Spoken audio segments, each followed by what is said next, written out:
Hello everyone. Today we are going to talk about non-formatted and formatted input and output functions, part of programming in C course. In C, input and output can be performed using a variety of functions, including both non-formatted and formatted functions. Non-formatted input and output functions read and write single characters at a time. For example, the following code uses getchar to read a character from the keyboard and putchar to write it to the screen. Formatted input and output functions allow you to read and write multiple data types, example, int, float, char, using a formatted string.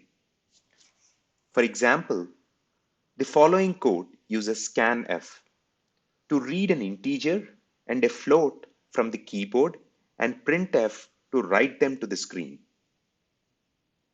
In the scanf function, the first argument is the format string, which specifies the type of input data. The following arguments are the memory addresses where the input data should be stored.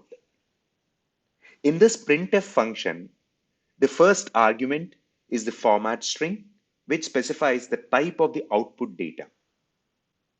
The following arguments are the variables or constants to be printed. Hope this was helpful. Thank you for watching.